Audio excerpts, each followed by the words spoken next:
Afternoon, everyone, and welcome to the last webinar fall series of Black Doctoral Network.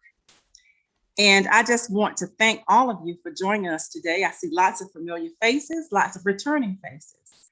And we'll talk a little bit more about why we have our dynamic speaker this afternoon. I am Dr. Nieta Scott Dunmore, a proud member of the Black Doctoral Network, where I serve on various committees, as my colleagues do too, that are on the line too today, and I want to welcome them as well. And we just finished a dynamic, fun-filled, packed 3-day conference just last weekend. So I hope that some of you were able to actually attend. But this afternoon, I'd like to start off with stating, anytime you get more than a couple Black women together, you're creating this powerful mechanism for change.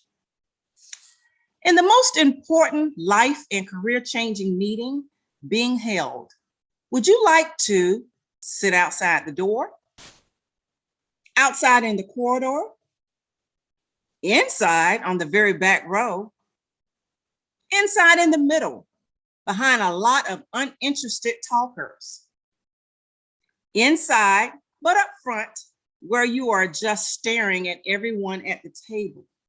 Or would you like to have a seat at that table where decisions are being made about the future of your state, your country, your city, your county, your organization, your division, your office, your team? Most importantly, decisions are being made about you. Well, for the next hour, please join the Black Doctoral Network in welcoming back to the last of our weekly fall web series for part 2 of Black Women Leaders, How to Secure a Seat at the Table, part 2. As the old cliche states, it was so nice, we had to do it twice and have Dominique back. So welcome, Dr. Dominique. I want you to know that we have a little short description of the workshop that has been printed on the flyers too, as well, as you've seen in all of our social media accounts. But Dr. Dominique holds both a Master of Arts degree in Industrial Organizational Psychology and a doctorate of philosophy and organizational leadership from the Chicago School of Professional Psychology. So I want to give her as much time as she needs. Please ask questions. You can put questions, comments, everything in the chat. I will be monitoring the chat the entire time while Dr. Dominique is presenting. And just feel free to just sit back, relax, and listen to this powerful woman who has sat at many seats at the table and will continue to do so. Dr. Dominique. Thank you so much, Dr. Scott Dunmore. I would be remiss, first and foremost, if I did not thank you for that wonderful introduction. You certainly did an amazing job the last time, and I think you've outdone yourself this time. And so it is an honor and a privilege to be on this platform with you and so many of the other leaders and change makers that are here today. I do not take it lightly that you all have taken time out of your busy schedules to spend an hour with me in this workshop. And so I'm very grateful that you all have chosen to attend. And, you know, this is the last of the fall series. And so I know I have some really hard acts to follow.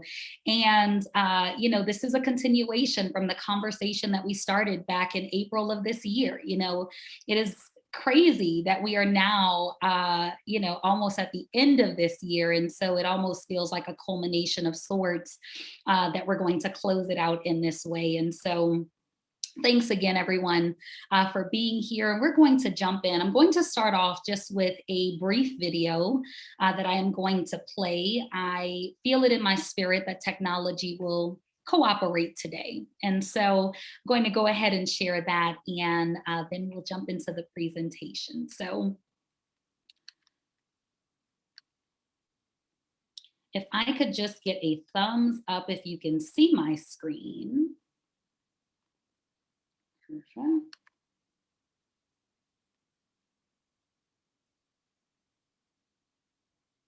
And hopefully you all will be able to hear it as well. The Emmy goes to Viola Davis. How to Get Away with Murder.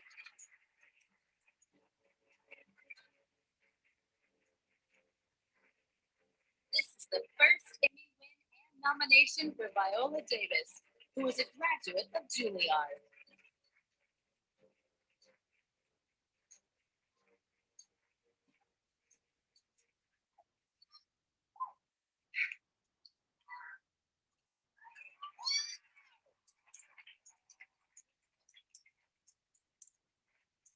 In my mind, I see a line.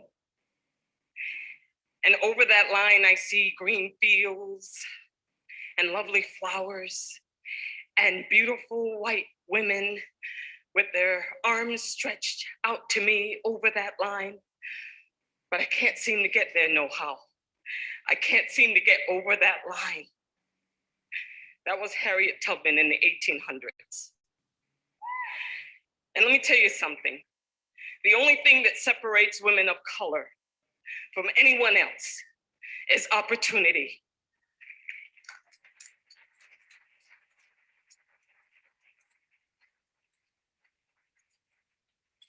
You cannot win an Emmy for roles that are simply not there.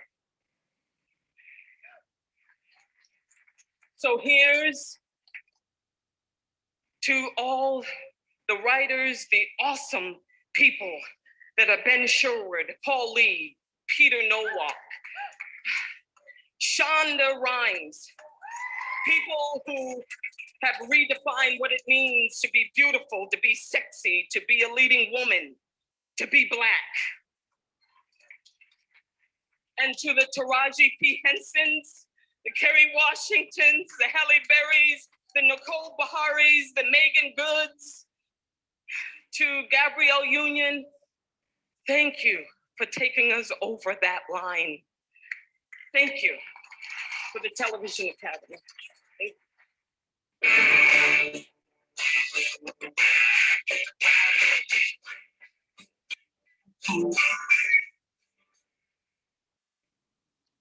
Let's go help people customize and Where has it gone? It has disappeared in my Okay, mini who sat at screen. my desk?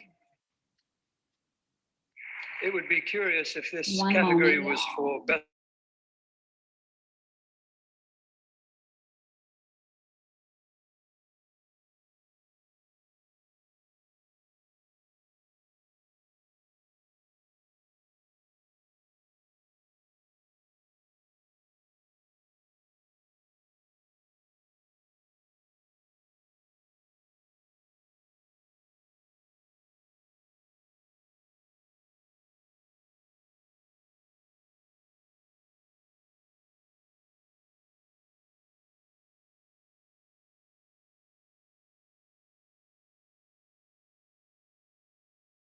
Of course, my screen is frozen, So y'all, here so are the one moment nominees for here.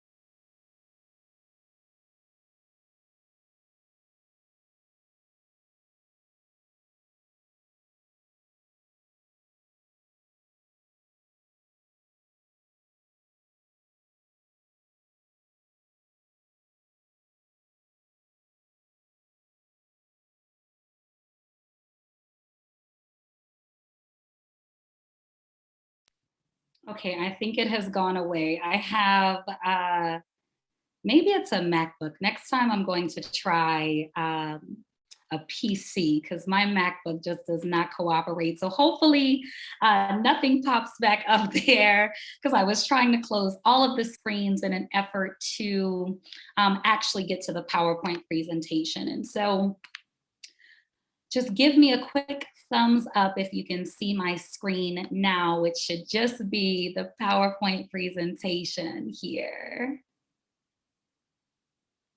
And then, Okay, yes.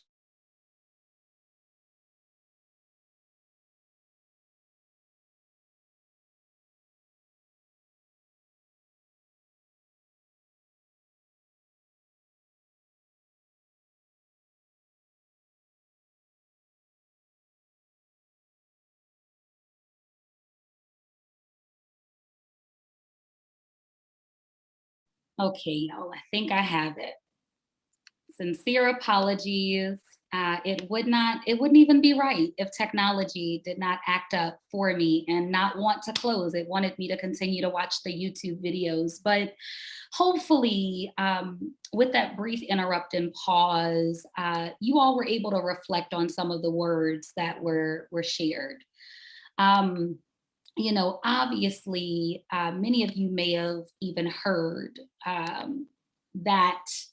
that speech live. And it is one that has really stuck with me because of the power in the words. Now, individuals who are on this particular Zoom today, you may not be an actress, or you may have a dream of being an actor or an actress, right? You may be in academia, you may be in corporate, but the words that was shared there, I believe, are applicable regardless of what industry you are in, what career, what line of work, especially as it pertains to Black women. Black women, if you are a Black woman, if you have not encountered racism, sexism, right? The intersectionality of both of those, if you have not had some hills to climb, in the words of my very wise grandmother, who is now 96 years old, just keep on living.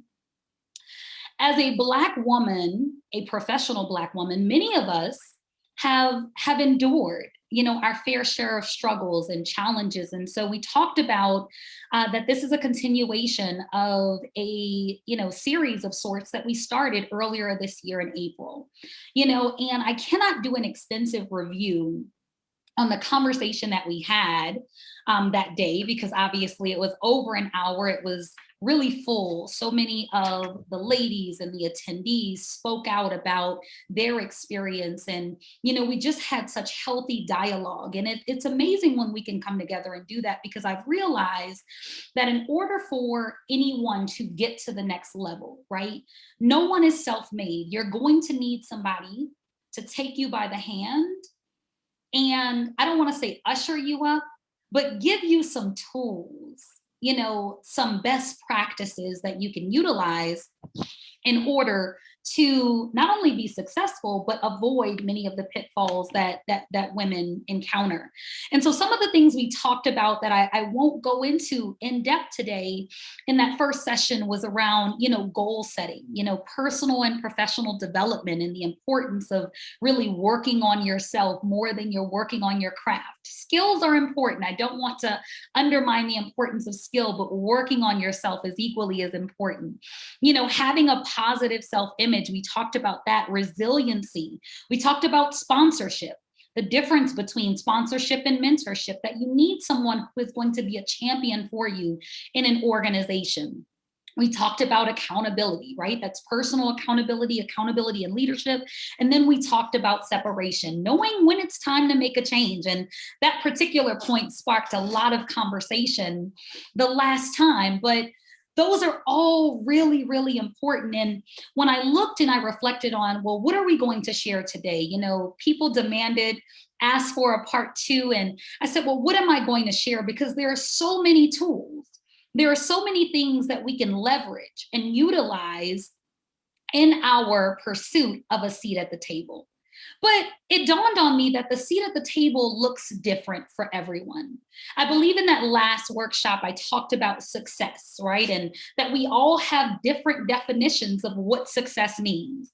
And how I define success personally is the progressive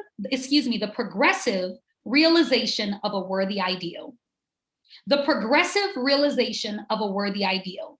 So that means that success is a moving target, right? Someone who is a stay-at-home mom can be considered a success if that is that individual's, that mother's ideal. Someone else can define success as, not even just in career terms, right? In terms of what do you do as a profession, but it could be you ran a marathon and you finished. Maybe you didn't get the best time, but you're a success as long as you finish. So it's a moving target. It changes, right? And a lot of times it changes as we mature in life. And so I want to pose this question to you all. And, a little bird told me I don't have a shy bunch here today, but I just want some folks to come off of mute and share with me, what does a seat at the table look like for you? It may not look like what it looked like when you were 15, when you were 21. If y'all are like me, those numbers just keep increasing and increasing. So if in your 30s, your 40s, it may not look the same, but can you share with us, what does a seat at the table look like for you? I see some hands raised, so thanks for using those emojis, those icons. The first one I see is Dr. Doreen Hatcher. Dr. Hatcher, would you like to come off mute and share with us? Thank you for that, but Shannon was actually before me, so I would like to give her that opportunity. She gave me the idea to raise my hand. Oh, Absolutely. thank you. Go ahead, Shannon. Thank you. I appreciate that. I think for me, and just to introduce myself, my name is Shannon Thomason. I am a doctoral student in organizational leadership at Adler University. For me, having a seat at the table as an African-American woman means that I am heard. It's one thing for you to, both you listen and you're hearing what I'm saying. It's not just that you hear the sounds that are coming out of my mouth, but you actually are understanding and you are taking the time to really absorb and reflect on what it is that I am either trying to get across or the ideas that I'm pitching or things of that nature. But it's just, for me, being seen and being heard. Because oftentimes we as women, we feel invisible. Moms and wives, we feel like we're repeating ourselves 5 and 6 different times. So it means we feel like we're not being heard all the time. So for me, that is really what that means. Yes, that's a strong point. Being seen and heard, that is so important. Absolutely. Dr. Hatcher. Hi, everyone. My name is Doreen Hatcher, and I'm the Director of Student Transition Engagement Programs at Cal State Channel Islands, which is in the California state system in Ventura County. For me right now, I have a seat at the kids' table. So listening to what Shannon was saying, it feels, yes, I'm seen, but I'm not heard.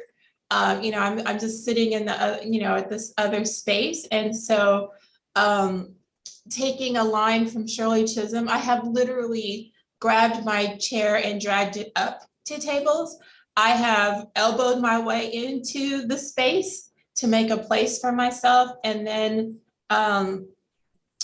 try to be heard and vocal without being that stereotypical Black woman that they think I'm angry or they think I'm just overly emotional. So I would go with what Shannon said. It's about being seen and being heard, and recognizing that it's also, it would be a circular table so that everybody's has the same perspective, and not just, there's a head of the table and then I'm seated way in the back of the room.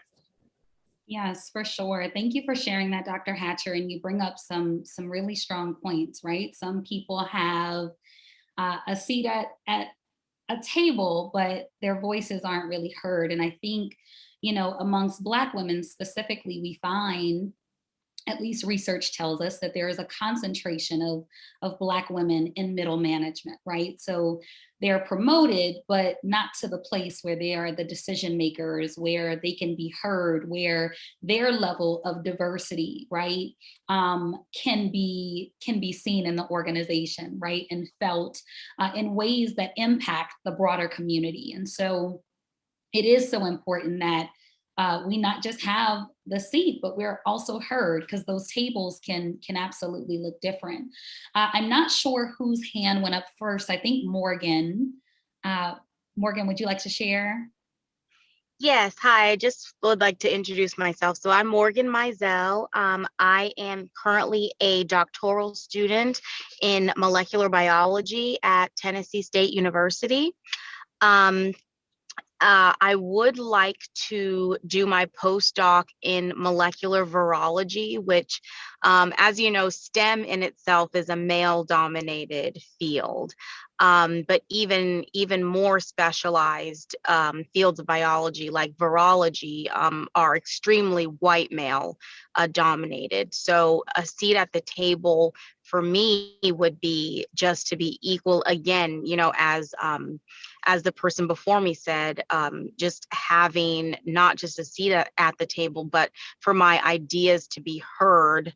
And because I personally think I have good ideas, and sometimes they get drowned out by the majority, whether it be, like you were saying about intersectionality, whether it be by white men or white women. And so that's what a seat at the table looks like to me. Yeah, thank you for sharing, Morgan, and congratulations to everyone that's on here that's on their doctoral journey. Something I've found, the higher the space, right, that you climb, for one. Two, there are just certain spaces that are predominantly white. And so many Black women grapple with the challenges of having a seat at the table, because traditionally it's either not an area, an industry, where they've been regarded, where that level of equity and inclusion has been of high importance. And so, I think back to my journey, my doctoral journey of attending a historically white institution, and the challenges that I had to face in that space. That was, not things that I had to face as I attended a HBCU for undergrad. And so, it certainly is not lost on me that, there are spaces that are a little bit harder to break into than others. And so I appreciate you sharing that perspective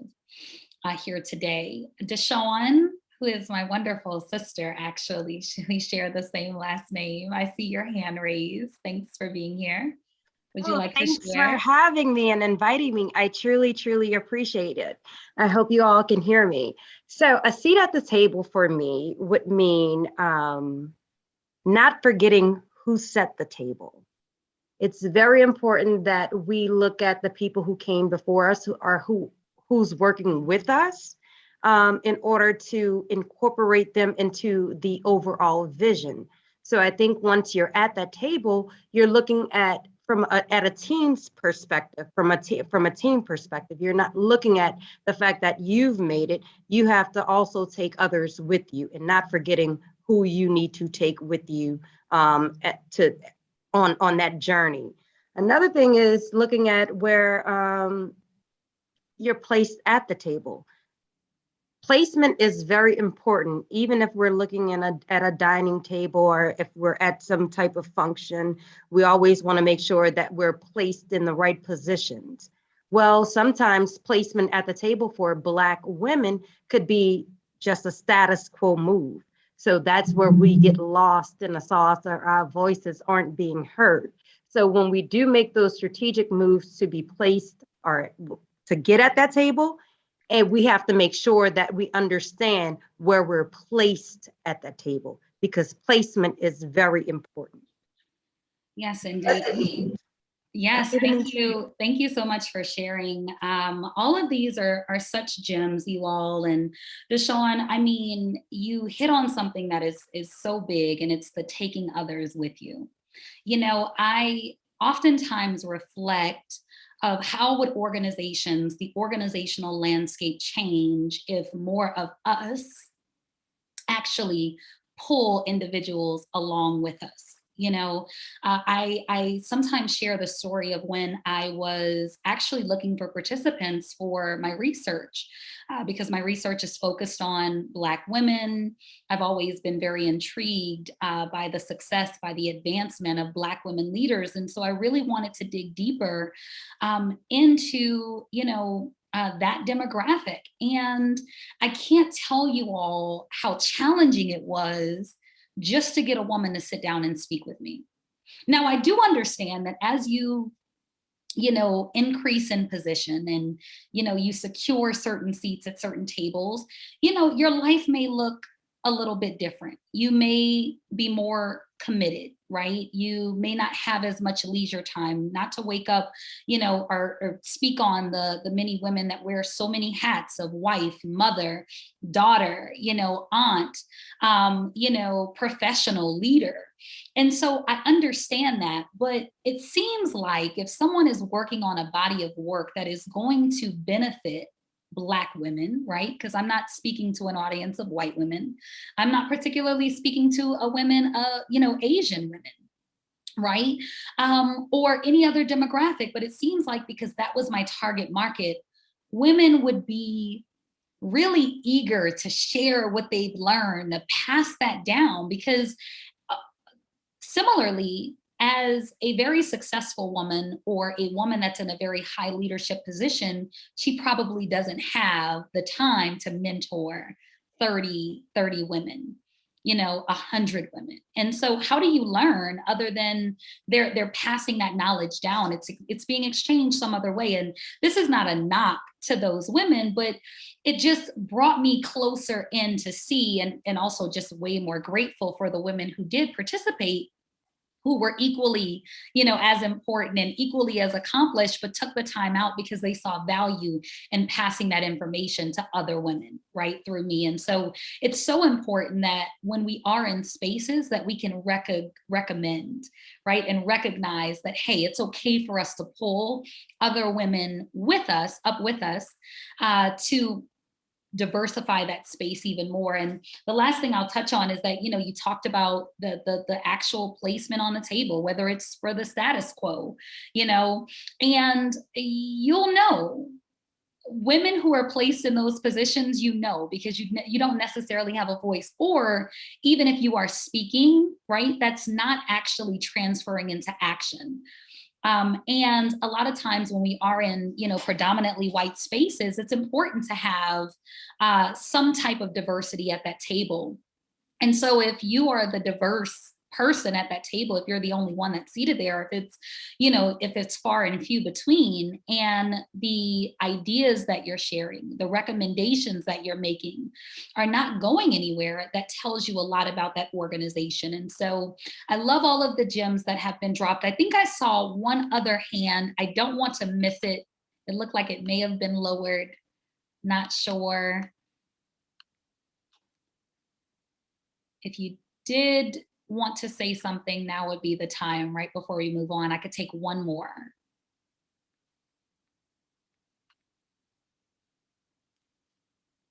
Okay, all right, so we'll move on. One of the things that I really want to impress upon you all is that today, similar to our last session, but I didn't say it in this way in our last session, is that I'm not going to be able to give you anything today that is going to change your abilities, right? I'm not going to be able to come to your organization, you're not going to be able to take these tips, these strategies, and tomorrow land your dream role or whatever that seat at the table may look like for you. Really, the purpose of this session is to deal with you. So a lot of the strategies that I shared in the first session and subsequently that I'll share today, the focus is on you, right? Look at yourself as you Inc., you Incorporated. You are a corporation. You are the bag, as the younger generations would say. You have to work more on you than you work on anything else, right? Because you and what you put into you, that is what actually is going to allow you to arrive at the results that you seek, right? So today, these are strategies that I hope you can begin to think on, employ. And if you're anything like me, when I'm listening to something or I'm jotting down notes at a seminar or a workshop, I'm not always able to take every single thing that they've said and apply it right away, right? Because we know change is change is challenging, change is hard, growth is challenging, growth is hard. It's possible, but it's hard, it's uncomfortable. And so when I say hard, it doesn't mean that it's impossible, it just means that it's uncomfortable. It means that sometimes it requires us to be really honest with ourselves. You, Ink, you're looking at yourself in the mirror and you have to be honest with where you are. So my hope is that in the strategies, the next 7 strategies, because the first one was 7 strategies, right, to secure your seat at the table, this is the next 7 strategies. And I don't expect you all to leave from here and be able to activate every single one of these strategies, or not at least at the same time. But my hope is that you can take 1 or 2 and really dig deeper, because the work doesn't start here. I'm going to say a lot of great things. I'm sure I'll get some amens in the audience, people who may be able to, identify with my experience. But in all actuality, the workshop starts after this hour that we have together. The work comes in, whereas what are you willing to do to get whatever it is that you want? So even if you didn't come off of mute, right, and you're thinking to yourself, what does a seat at the table look like for me? What does that security look like for me? Hopefully, you're thinking to yourself when you leave here of, okay, what work do I need to do in order to bring about that? Is there something that was shared? Is there a tool, that was disseminated that I can utilize to make the leap, the quantum leap from where I am to where it is that I want to go? So let's dive in with these next 7 strategies. Strategy number 1 is character, okay? Keep in mind, our focus is on you, Ink. You are the business, you are the bag. You technically are at the table, whether your organization knows it or not, whether your university or institution knows it or not, you actually are the table, right? But there are things that we have to do, and there's a process that we have to go through in order to be able to demonstrate that is what we are, right? Your value, you know your value, you know your worth. But when you're in an organization, you're amidst a whole lot of other individuals, other peers, other leaders. And so you have to bring your A game to let the organization know why you deserve this seat at the table. It's not good enough to just be a woman. It's not good enough to just be a Black woman. It's not good enough just to be intelligent. It's not good enough. And anyone out there who has, credentials, a doctorate or a master's, that's not even good enough. Not when you are a Black woman, maybe when you are a white woman or some other race. But as far as my experience, that's not good enough. And so there's other things that you have to work on to build up to that. And the foundation here that I want to set is around your characters. Leaders have high moral character. Now that sounds like, something so simple. We've heard it probably since our upbringing, right? Very often I make the comment or the statement that, my moral compass, it points due north. What do you do when no one else is looking? What type of person are you? Because at the end of the day, even the things that you don't think are visual, right? Even the things that you think may be intangible or not seen, those things are coming out through your work. And let's put work aside, because work, certain professions, most professions require skills. And I'm not even talking about skills here. I'm talking about who you are, is what's being exuded when you're interacting with individuals. Do you have integrity? Integrity is you're doing what you say you're going to do every time, all the time, without fail. I was reading a book. I read this book many years ago. It's called The Secrets of the Millionaire Mind. And one of the first things that the author said in the book is that successful people always keep their commitments. And that has always stuck with me, right? I'm going to do what I say I'm going to do. Many of you at the top of this year, right? You maybe are at the end of last year, depends on when you set your goals, or if you set goals, or, you know, New Year's resolutions. I don't believe in resolutions. I set goals regardless of what time of year it is. I set goals. But, you know, many, you might have been like me. You set a goal to be more physically fit, right? And maybe January 1st came and you were fired up. You were excited. You said, okay, you know, I'm going to lose X amount of pounds, or I'm going to build this much muscle. I'm going to lose this much off of my weights, right? But then as the year went on, were you still doing what you said you were going to do on January 1st or December 31st, or whenever you set the goal, right? So you have to be able to depend on your own word.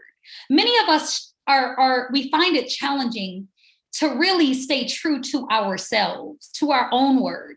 So if you don't have integrity within yourself, meaning the things that you tell yourself that you may not tell anybody else, that, hey, I'm going to start this business on this date, I'm going to do this, or I'm going to go back to school and, you know, secure this particular degree. If you haven't been able to keep your word with yourself, how are you going to keep your word in an organization or as a leader? So leaders always do what they say they're going to do. They always operate in integrity, right? They're always honest. There's a level of authenticity. You know, many times we live in this social media society where there's so many different influences. And so we see so many different things. And, you know, sometimes I see people trying to become someone else to get there. You will never get to where you want to go trying to be anyone else, being inauthentic. You have to be your authentic self. Right? In my progression, in my career path, I have always been myself. Now, it doesn't mean that you could present yourself just any type of way. And I talked about that in the first session, but it does mean, right, that I am authentically me, that I remain true to me, true to my values, true to my morals. And you have to do the same thing. Because when you don't do that, conflicts will arise, either conflicts within yourself or conflicts with your peers or with your organization. And so you have to make sure that you're being true to yourself. You're doing the right thing in all situations, but then you also have compassion, right? You're not looking down on the next person. You know, Deshaun talked about pulling other women up. I'm not looking back saying, ha, ha, ha, I made it, you're not. I'm having compassion for wherever someone is in their process, especially if they're not where I am in my process, right? So that genuine concern for others and where they are. Strategy number 2 is that you have to have a pleasing personality. How often have you all been in a grocery store, maybe driving in your car, maybe walking in the mall? I know it's COVID, and so we don't get out as much, but how many times you've seen and you've come across people that, I mean, they just look upset, like they are mad at the world. Like, I don't know, someone stole their puppy, you know, and that could have actually happened, but the truth is that if you want to climb to any level of success, and this is not even just pertaining to the corporate environment, this is in any environment. This is even if you're a business owner, if you're an entrepreneur at heart, you have to have a pleasing personality. Because the thing about it is leaders are going to attract the right people to them through their pleasing personality. Typically, when you see me, 99.999% of the time, I am the same way. I am smiling, I'm bubbly, I'm excited. Dominique, what are you excited about? Life. I'm excited about my goals. I'm excited about my career. I'm excited about 2022. I'm excited to get out of a pandemic, right? I'm excited about so many different things. And because that is how I feel on the inside, that's what people get on the outside. You know why? Because that is genuinely how I feel. So not only am I being my authentic self, but I am internalizing what I'm feeling, and what I'm feeling on the inside is showing on the outside. As a result, a lot of people like to work with me. A lot of people, you know, ask, hey, can I be mentored by you? No one is going to be attracted to you if you're dull or disillusioned, or if you seem upset or unapproachable. I know there's this, you know, there's some microaggressions around Black women of, you know, we're not approachable, or maybe it's our tone. And, you know, I have in my career and in my experience, I have been very forward. I'm a very direct person in leadership. I can be very stern, but I can be stern and approachable at the same time. And so don't allow microaggressions, don't allow how society says they view Black women, right, to push you into this corner where you feel like, you know, you can't be yourself. But you can be stern, right? You can be a great decision maker, you can be direct and still have a pleasing personality and still be attracting other people who want to work with you, right? So that comes with having a positive mental attitude, thinking positively about yourself, positive about your circumstances, seeing the glass as half full versus half empty. I'm always an optimist in all situations. It's only so long, my friends, they can call me, they can tell me about their problems. It's only so long I'm going to listen to the problems until I go into solutions mode. So organizations are attracted to individuals, to leaders, right, who see that glass as being half full, who comes to them with solutions versus problems, talking about those problems, gossiping about those problems, right? Also, it's adaptability and flexibility, right? It's not always going to go your way. You know, many individuals talked about, being heard. Being heard is important, but it's also to understand and recognize that just because you're heard doesn't mean it's going to go your way. And just because it goes your way one time doesn't mean it's going to go your way all the time. So you have to be adaptable to different situations. You have to be adaptable to change, and you have to be flexible, because that's the purpose of having a team. That's the purpose of really bringing together a diverse team, is that you have diverse perspectives, meaning it may not go your way. Sometimes it may, sometimes it won't, but you have to be adaptable and flexible. You can't go in your corner stumping after things, didn't fare the way you thought it would. It's okay, move on, right? You live to fight another day. Pick your battles wisely. Your tone of voice.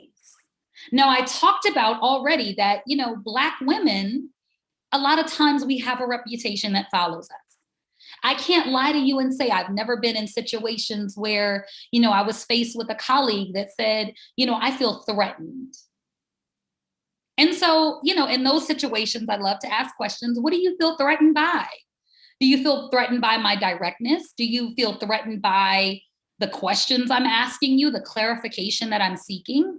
It's okay to have that dialogue and not shy away and be uncomfortable with controversy. As a Black woman leader, you have to be very comfortable with controversy, because it's going to happen. Listen, my ladies, you're going to be challenged. You are going to be challenged a lot.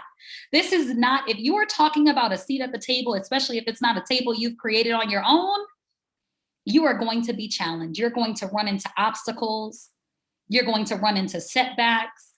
You're going to run into racism, discrimination. And so you have to be ready for that. And being ready for that means that you are composed, you have yourself together, but you understand that you asking the right questions and facing that head on versus just letting it slide. Y'all, I never let it slide, ever.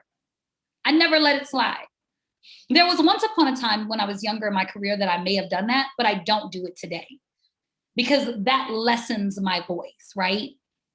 And I want to be heard. And sometimes in order to be heard, you have to speak up for yourself, especially when no one else is doing it for you. And then your nonverbal communication, how you're carrying yourself. What does your body language say? If you're in a team meeting, right? How are people reading you? Right? So all of that goes into having a pleasing personality, but at the end of the day, you want to attract people to you and to your side versus repelling them to you. Because leaders, they are really great at bringing people together. They're really great at getting people to rally around a cause or initiative or a project. So in order to do that, people have to want to work with you. And so that pleasing personality is key. Strategy number 3 is your work ethic, right? I oftentimes say everybody wants to have a baby. Maybe not everybody, but this is just an analogy. Everybody wants to have a baby, right? But nobody wants to go through labor. Nobody wants to go through, especially if it's a natural childbirth, nobody wants to go through pushing that out. But whatever dream you have for yourself, whatever vision or goal, right? You have to birth that into existence, whether it's a position, whether it's a business, whether it's a degree. right? You're going to have to struggle. There's going to be some stress and strain there in order for you to get there. And so to do that, you have to develop the right work ethic, right? And notice, nowhere am I saying you have to work hard. I believe in working smart. Better yet, I believe in working strategically. That means you have a level of diligence. You're disciplined, right? You're determined to make it happen, to bring it to fruition, right? You feel that there's value in strengthening your abilities and your skill sets, right?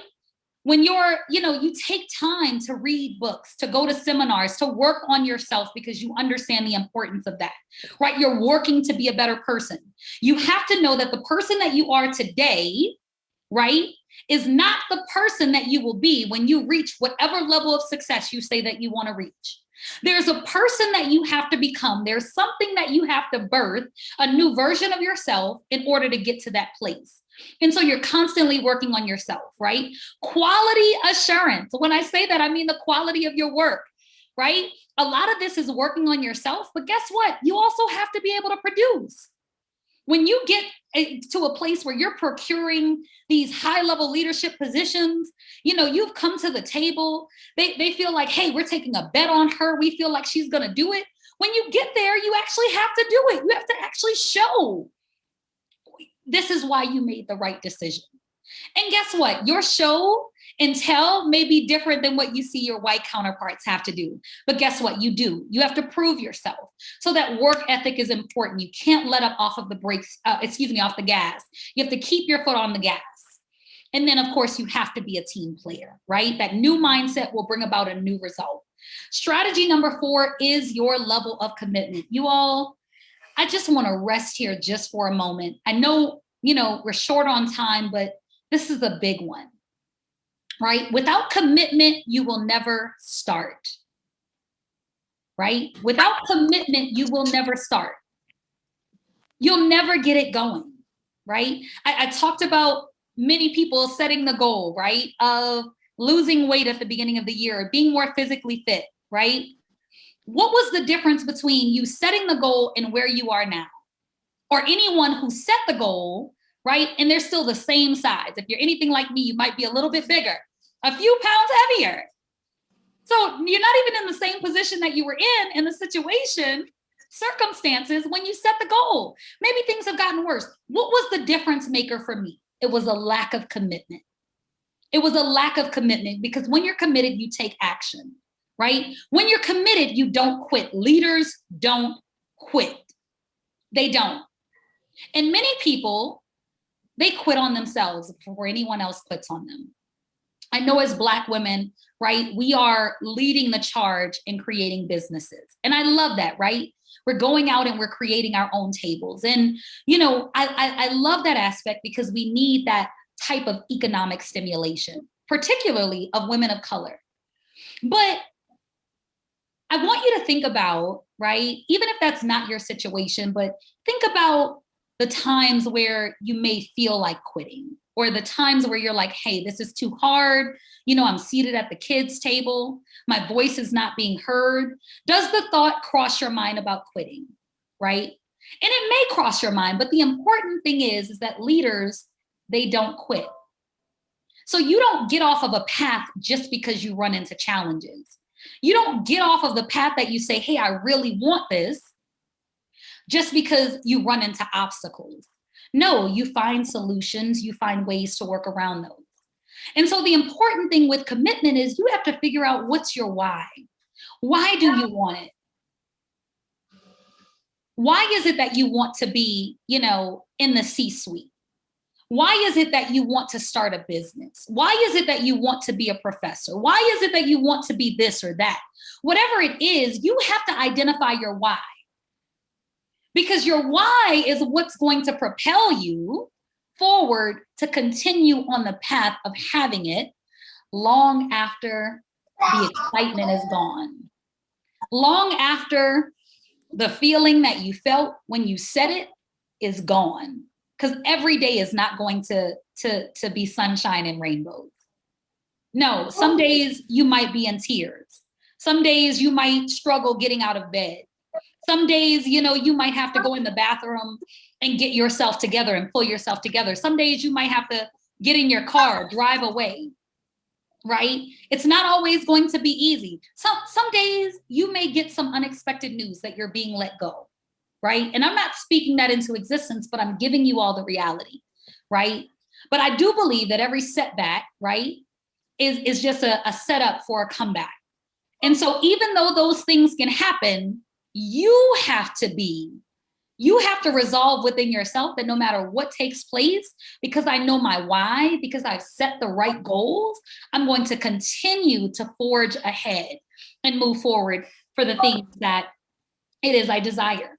Strategy number 5 is belief. You know, I love seeing this picture of our vice president, right? Madam Vice President Kamala Harris, when she actually, you know, secured the vice presidentship, right? Her and Biden. And I saw this circulating and it spoke volumes to me because I thought about the fact that Kamala Harris did not decide. If you're not on mute, go ahead and put yourself on mute. I hear a little bit of feedback. But Kamala Harris did not decide to become VP in 2020. That's not when she decided it. That's not when she made the decision, right? There is a little girl or a younger woman in us that desired things, right? Every successful woman you see, the Ursula Burns of the world, the Oprah Winfreys of the world, the Viola Davises of the world. They didn't just get here today by chance or accident. They saw it, they visualized it. They had a level of belief, right? Leaders believe bigger than anyone else. That means regardless of what the situation looks like, regardless of what comes or what goes, your belief in whatever you said that you're going to do, that is what's going to stick in your mind. So you're believing bigger. And belief is just a statement that you accept as true. You know, I talk a lot about affirmations. Every single day I get up, I speak affirmations. Every single day. On the mirror in my bathroom, there's an affirmation written across the top of the mirror, right? Everywhere I look, I might have Post-it notes with affirmations that I write down.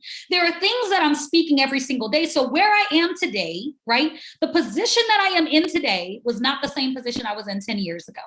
But the position I am in today, I spoke it well before 10 years ago, which is why I am here today. So you have to make sure that you are speaking what it is that you want to exist, what it is that you want to manifest in your life. How do you grow your belief system? And I wish I could spend just a ton of time here, but I can't. But you all, it's through your words, it's through images and through emotions. Dominique, what are you talking about? Words, what are you speaking? Are you speaking what it is that you want to happen? Or are you speaking the opposite of that? Because I'm also a firm believer that life and death lies in the power of your own tongue, right? Words have power. They have creative power. You can either use them to create, you can use them to destroy. I choose to use them to build up myself, build up the women around me. And so what words are you speaking? What words are you seeing? What affirmations are you seeing around your home, at your office, in your car, right? The images. The image is twofold. It's the image that you have on your mind, in your head, in your mind about yourself, kind of like this picture of Kamala Harris with the little girl. Right? What picture? Do you just see a little girl or do you see what that little girl was able, right, to grow up to be? What she was able to grow up to achieve, right? So that has to be the image on your mind, but also put images around you of what it is that you want. If it is a certain position, if it is, and this works you all with everything. It could be a car, it could be a salary, it could be an income, right? Nothing happens by chance. You have to have a picture of that in your mind. And if you can, pictures around you, a vision board, a vision environment where that environment is created. And then it's the emotions. What do I mean emotions? You got to feel it before it happens, y'all. I so often call my sister and I celebrate things that haven't even happened. I tell her, you know, today I just feel it in my spirit. I feel billions in my spirit today. You know, and because she knows me, she says, yep, I feel it too. Yep, I hear you, right? So people around you make a difference as well, but make sure you're feeling the excitement, the emotions that you'll feel before you get it, before it manifests. And that's regardless of whether it takes 5 years, 10 years, 15, 20 years. Remember the commitment, right? But if you have that belief and you know it's going to happen based on the words that you've spoken, you'll be able to feel the excitement and the gratitude that you'll feel when you get it. But you have to feel that before. You all, second to last strategy, number 6, humility, right? You have to be humble. Leaders are humble. I know some of you may be thinking of people you know that are not humble. Maybe they're a leader. Maybe they lack humility. Let me tell you, pride comes before the fall. I am a firm believer that the same people that you step on the way up, you're going to see those same people coming down. Tables can always turn. You had, a great example of it was, during the economic recession of 2008. How many, Wall Street tycoons lost it all? How many people like literally committed suicide because they were in financial ruin? You never know where life is going to take you. That's the beauty of the journey. But the beauty actually lies in the journey. It's not even in the destination, it's in the journey of what we do, who we become to get there. Because when you do it right and you become the right person, when you get there, regardless of what happens, even if you have to rebuild all over, you still have everything, all of the strategies, all of the mechanics, all of the skills, everything that you had to build to get to where you are. You still have those things regardless of whether situations change, whether you move to a different industry, etc. Right? So be humble. I know a lot of women who climb the corporate ladder, they get these big titles, and all of a sudden their chest is puffed up. It's puffed out. Look at me. I'm somebody important. I made it, right? No. What did I say at the beginning of this conversation? Success is the progressive realization of a worthy ideal. That means that it's a moving target. I've never arrived. Never. I don't care what the title is, because I actually don't own the title. I work for an organization, an incredible organization. I don't own the title, but I own my character. I own who I am. I own my pleasing personality, which means that marketable, all of that is marketable, and that value that I add, I can take it anywhere that I go. So I'm never puffed up. I'm never feeling like I've arrived, right? And I'm always treating others the way that I would want to be treated. And I'm always reaching back because I know how much of a challenge it was for me. So also don't read your own press. What does that mean? Let other people celebrate you. I don't even tell people what I do. I don't mention it. I don't walk into rooms. I don't, hey, I'm Dr. this. No, I don't read my own press. That keeps me humble. That keeps me grounded. That keeps me hungry for the next level. And last but not least, you all, it's strategy number 7, it's creation. If you can recall, there was a similar strategy that I talked about in our last session in April. And the focus was knowing when you need to leave an organization, knowing when you need to exit, right? But what I wish I would have spent a little bit more time on, but I'm so grateful that I have the opportunity to do so today, is on creating your own table. As we talk about securing your seat at the table, ladies, and we may have some gentlemen in attendance as well. So ladies and gentlemen, sometimes you have to have the courage to walk away and create your own table, if that's necessary. If that's the path that you're led down, because we need more economic opportunities. We need more Black women entrepreneurs. We need more success stories. We need more women, sharing what they've done to be able to create the success that they've had. And so sometimes it is you creating your own table, but you have to be able to determine whether or when that is appropriate, or if it's appropriate. But we also need women who can stay the course to climb the corporate ladder. We need women who can climb up the ranks in academia. Because the moment that you see a woman that looks like you, that is in those positions, it lets you know it's possible. The moment that little girls around the world saw Kamala Harris, a Black woman, as VP, they immediately said, oh, wow, it's possible. The moment we saw a Black president, we knew it was possible, right? Our lid is raised.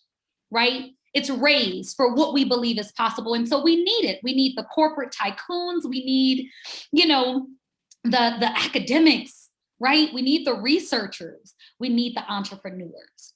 Find out what your lane is and make sure you stay the course in that.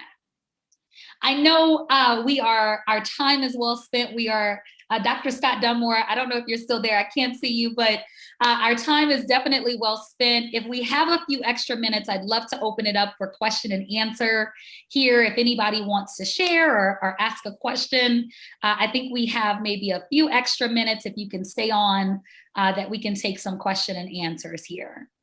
Absolutely, Dr. Dominique. We definitely have a few more minutes. If anyone would like to ask any questions, please do. You can unmute yourself. Dr. Hatcher, you said, where can you find the recording of part 1? I'm going to put my email in the chat, and you can contact me, and I would be more than happy to send it to you because I do have it. And it just so happened that I was the moderator for her last first presentation. So I will definitely do that. If anybody else wants it or needs it, just email me, and I will definitely get it to you. Thank you so much, Dr. Scott Dunmore. I see Shamika with her hand raised. Shamika, did you have a question or a comment to share? Yes, I do have a question. I'm a doctoral student in the EdD program in community-based leadership. My question is, I'm at the point in my career where I'm finding that there are some seats to tables that I want to sit at where you need the nomination of the senior college administrator. So for example, like any special fellowship program, leadership program within higher ed that's very exclusive or need that sponsorship with paying for the tuition to complete these programs, such as the HERS Leadership Institute, some other programs within higher ed. Like, what is your advice and strategy of working around that? So when you say sponsorship, are you speaking for programs that are like sponsorship specific to tuition, or sponsorship just around your other peers or senior leaders within academia? So for example, I would see several higher education leadership programs. One program would be $8,000, but of course I would not pay for that out of pocket. So in order to have to be sponsored financially for it, you would have to have your school, your college, whether it's the college president's cabinet team or someone sponsor you, but they have in their own mind who they want to fill those seats with. So I'm just asking for like strategies on how to overcome that type of barrier to certain seats that you want to have a seat. Yes, for sure. Thanks for that clarification, Shamika. What I would say is building the relationships is important, right? So what you're sharing, I think, can also be applied to certain organizations, for professionals, even if they are looking to do certain programs or certain professional development opportunities. But specific to academia, your best bet is to build and leverage those relationships, right? With those senior leaders, with individuals in the department. That is how you're going to build a level of social capital to get your name in the hat, so to speak, right? To get the nomination. They're not going to nominate anyone who is not visible. And so not only are you focusing on building those relationships, but I think you also have to focus on what leadership opportunities are available. So maybe, everything may not be available to you, right? Or some of the rooms that you want to be in, but what other things can you do? What other volunteer opportunities, right? What other, research opportunities or areas that you can help out in? So you have to get really creative, but at the, really the core of it is building that relationship. People are going to recommend you for roles, for positions, for developmental opportunities based on them knowing you, based on them knowing your work. And so in order for that to happen, you have to be visible. So you have to ask yourself today, how visible am I to the decision makers? what mark have I left as of today that would allow me to be a shoo-in for the nomination? And if, you know, the answer to your question is anything other than I am that person, then you need to start building those relationships. And then also, don't be afraid to just come straight out and ask. Say, I'm interested in this particular program. It's, you know, 8,000 and, you know, I'm interested in being nominated for it. What steps do you believe I should take? If you have an advisor, a confidant, someone, go to them and ask, because that will let you know what they're looking for in terms of the individual that they're nominating for that seat. And so, you know, a lot of times you all, our blessing is in our mouths. Sometimes we shy away from opportunities to speak up for ourselves, to ask the questions, right? And what I've learned is if you don't ask the questions, you know, you'll never find out the answer. So if there are quote unquote gatekeepers, if the senior leaders or, you know, the senior professors or whomever, if those individuals are the gatekeepers, guess what? I want to talk to the gatekeepers. Tell me what I have to do. Here are my goals. This is what I want to accomplish. Can you share with me what should I do to be able to achieve it? Yeah. Thank you. You're welcome. Dr. Dominique, would you like to have any last words before we close out? I do believe that we've exhausted all the questions and also the time that we had allotted for this. I did go over a little bit, but would you like to have some final questions, please? Responses. Yeah, you know what? I just want to once again thank everyone for coming out. My encouragement to each of you is that, you know, we are all blessed with certain gifts that no one else has, right? No one else in this world is you. And so everyone else is already taken. You need to bring your full self to whatever it is that you're doing, whatever area that you're doing now and anything that you're going to do in the future. You are needed. You are useful. You are valuable. Your voice deserves to be heard. Even though it may be challenging, right? Especially the day in and day out when you're dealing with it, it may be challenging. But I'm here to tell you there are organizations, right, that do a better job than others. There are organizations that are putting DE&I at the forefront, and not just from a status quo perspective, but from really understanding the value of your voice. You have to think about that if you quit, if you falter, right? If you stop, what little girl and or little boy, right, will be missing out on an opportunity, right, to be able to learn and glean from you, to be able to learn from your example, right? So this, even though this race is not for the faint at heart, but newsflash is any success worth having, any high level of success, high level leadership, right? Anything worth having, it's not going to be easy, right? But it is going to be worth it. And so I am cheering for each and every one of you. I am excited to hear about all of the success stories that you all will create. And not only the success stories that you all will create of securing a seat at the table, creating your own table, but I'm also excited for all of the individuals that you are going to bring with you along for the ride. So with that being said, thank you, thank you, thank you. I am so grateful for your time today, for your attention.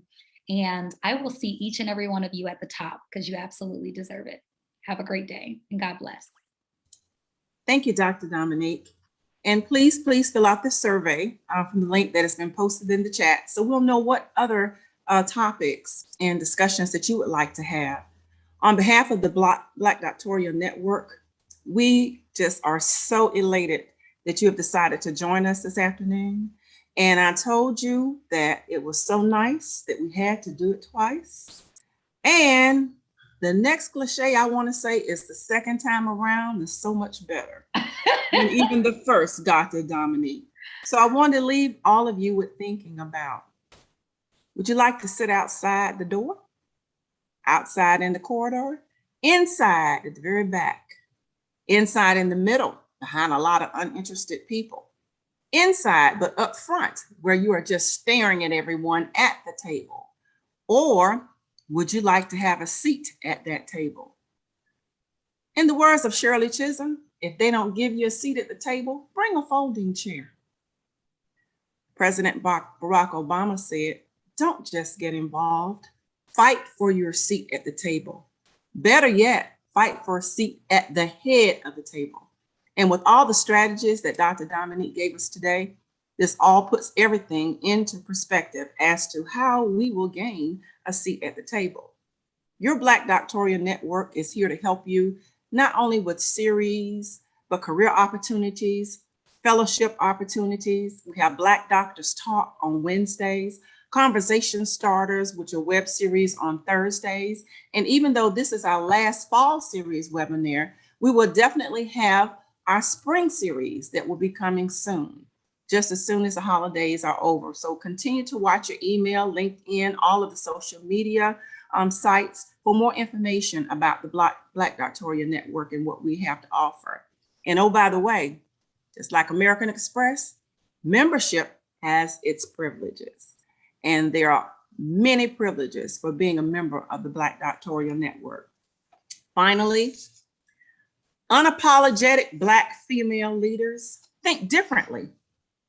We're the few, fearless, strong, resilient, and not easily imitated queens. Integrity, perseverance, and confidence run through our veins each and every day. We don't have to cheat, lie, or manipulate to win. We impact, empower, and inspire all people for the betterment of the world. Our authenticity is what makes us powerful and exquisite. We are Black women, the real game changers, the one that want to sit at the table and that need to sit at the table, at the head of the table. I thank you all so very much for attending. Dr. Dominique, we love you. We wish you the very best because you have changed your seat at the table since the last time we had your first presentation with a different organization, and congratulations to you. Congratulations to all of those doctoral students that are out there, and also for those that are interested in becoming doctoral students. Continue to reach for the sky because it's there for you to actually put in your hands and get that seat at the table. Good afternoon, everybody. Stay safe and thank you.